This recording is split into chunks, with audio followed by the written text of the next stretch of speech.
Well, not anymore. There was a time that I did. I think after the second or third year, I started finally to modern science is fighting this killer and in many cases licking it. But we need you in that fight. In 1982, Hollywood was shaken by a shocking event. Don Blocker, the gentle giant of Bonanza, passed away suddenly at just 43 years old. But the real shock only began afterward. The family home was abandoned. His wife and 4 children fell into despair, and the Bonanza crew had to figure out how to handle his death. And amid the tragedy, another staggering truth was revealed. Don Blocker left behind a massive fortune completely at odds with his impoverished childhood. So why did Don Blocker die so suddenly after his death? How did the lives of those left behind become so miserable? Let's explore in this video. Don Blocker's tragic death horrified Hollywood because just weeks earlier he had appeared healthy, preparing for the next filming season. When the news broke, millions of TV viewers burst into tears. At that time, Blocker wasn't just the most beloved star of Bonanza. He was also the iconic face of 1960s American television. What few knew, Blocker's death triggered an earthquake in the TV industry. Bonanza had run for 13 seasons, and he was an irreplaceable part of the cast. When he died, the writers were at a loss. Back then, most shows either replaced actors without explanation or wrote in stories to fill the void. But for Bonanza, that was impossible. Hosea was the heart of the show, the soul of the Cartwright family. Without him, every storyline collapsed. NBC was forced to make an unprecedented, bold decision. They wrote Hoss Cartwright's death directly into the script. This was the first time a major US series confronted a lead actor's real-life death hidden. But what happened in 1972? Just a year before death came knocking, Don Blocker moved his entire family to Switzerland. This decision stemmed from his fierce opposition to the Vietnam War and a desire to find a peaceful place away from political controversies. However, his love for Bonanza remained strong. So, he regularly traveled between Switzerland and Los Angeles to fulfill his role as Hosea.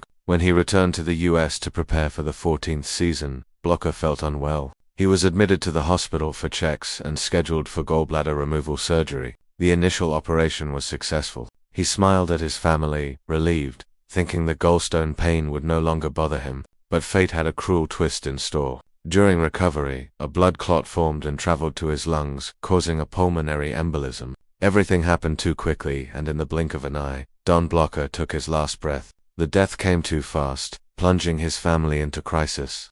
Upon hearing the devastating news, Dia, his wife, collapsed completely. She couldn't believe the husband who used to hold her tight every night was gone forever. Neighbors recounted that on that day, the Blocker home echoed only with sobs. Dia sat motionless with their wedding photo in hand, as if trying to grasp a fragment of a crumbling reality. His children reacted in their own painful ways upon hearing the news. Dirk, just 14, initially couldn't believe it. He screamed, "It can't be Dad so big. How could he die?" Then ran straight to his room, slammed the door, and sobbed uncontrollably. The other siblings were stunned. Some stood frozen, others burst into tears. During the funeral days, Dolia barely left the casket. She didn't eat or sleep, her body wasting away in just a few days. People had to support her trembling legs to stand during the ceremony. As the casket lid was about to close, Dolia broke into wrenching sobs, clutching the wooden edge and crying out, "You promised you'd come home. Why did you leave me?" After the funeral, the family returned to the home where Dan had lived. But the once warm, familiar atmosphere turned heavy. The large armchair in the living room where Dan used to sit reading scripts was already covered in dust after just a few weeks. Neighbors said the house lights stayed on until late at night, but there were no more voices or laughter. Dia gradually couldn't even enter the bedroom. The king-size bed, where Don read books, remained untouched, just as it was the last night he left. His pillow still bore the imprint, the blanket neatly folded, but the thick silence made her feel suffocated. His children also slowly drifted away from the house. They sought out other cities to escape the oppressive feeling of their father's absence. In the end, the home gradually became a living tomb, dust-covered windows, drawn curtains, the wind whistling eerily through the hallways. Neighbors said for years the door was rarely opened.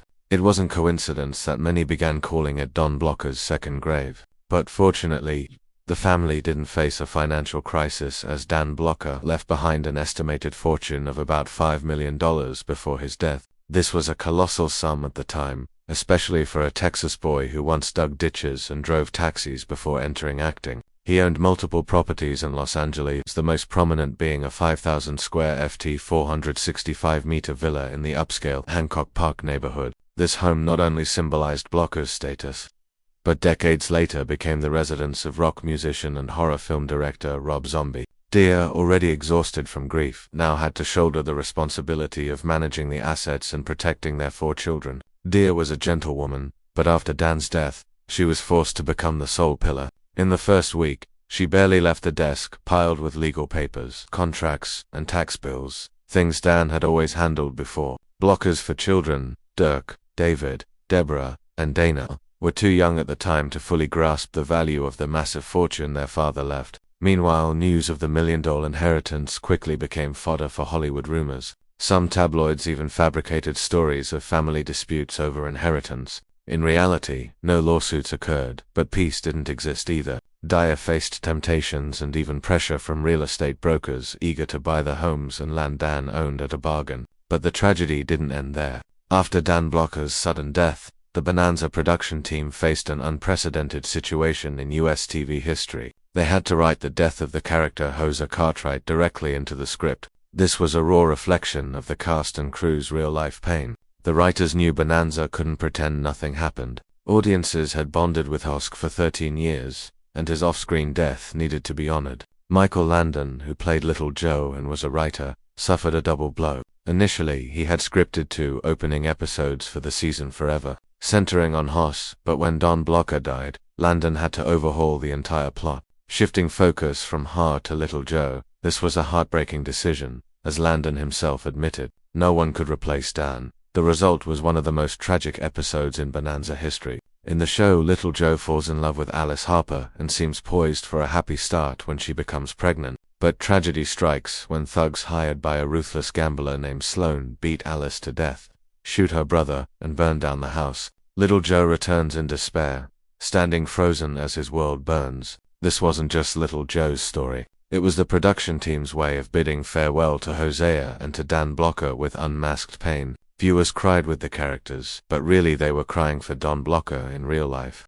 Yet, there was one scene neither the cast nor audience would ever forget. When Ben and Joe visit the ashes where Alice's cabin once stood, they embrace and sob. But off camera, everyone knew Michael Landon and Lauren Green weren't acting. They were grieving their friend, brother, and colleague of over a decade. As the camera stopped, the set fell into heavy silence. Then everyone broke down crying one by one. During breaks, the actors and crew often shared memories of Blocker with laughter mixed with tears. Remember when Dan pranked the whole crew into 3 retakes, or wish you were here to hear this applause? The hardest moment was the first dining room scene without him. Previously, these shoots were joyful, off-camera, thanks to Blocker's humor. He had a knack for timely jokes. But that day, as everyone sat down, no one spoke. The clatter of prop silverware rang hollow and heavy silence enveloped the room. Michael Landon later admitted, "That was the moment I realized Dan's laughter wasn't just spice. It was the soul of Bonanza." From then on, whenever laughter echoed on set, the crew thought of Blocker. But this time, the laughter left a bitter aftertaste, a reminder that the Cartwright family had forever lost its gentlest son. His absence created an irreplaceable void. Bonanza continued airing, but its soul was gone. And, as predicted, the final season carried a heavy atmosphere of mourning, signaling an inevitable end. The end of the Bonanza series. The truth is, Bonanza had started declining before Don Blocker's death. After over a decade, dominating NBC's airwaves, ratings had slipped, and the sudden death of Hoss was like the final knife to the show's heart. The second blow came from the network. After years owning the prized Sunday 900 p.m. primetime slot, the TV-throne NBC abruptly moved Bonanza to Tuesday at 8 p.m. It wasn't the infamous death slot of Friday nights, but in the industry, everyone knew it was a demotion. Worse, the new slot pitted Bonanza hidden against ABC's Movie of the Week, a ratings juggernaut screening blockbusters like Brian's Song, the Ben-Hur remake, or Michael Keaton's Pursuit. Bonanza had no chance of winning that battle without Hoss. Bonanza lost its core warmth and appeal. Audiences once attached to the Cartwright family and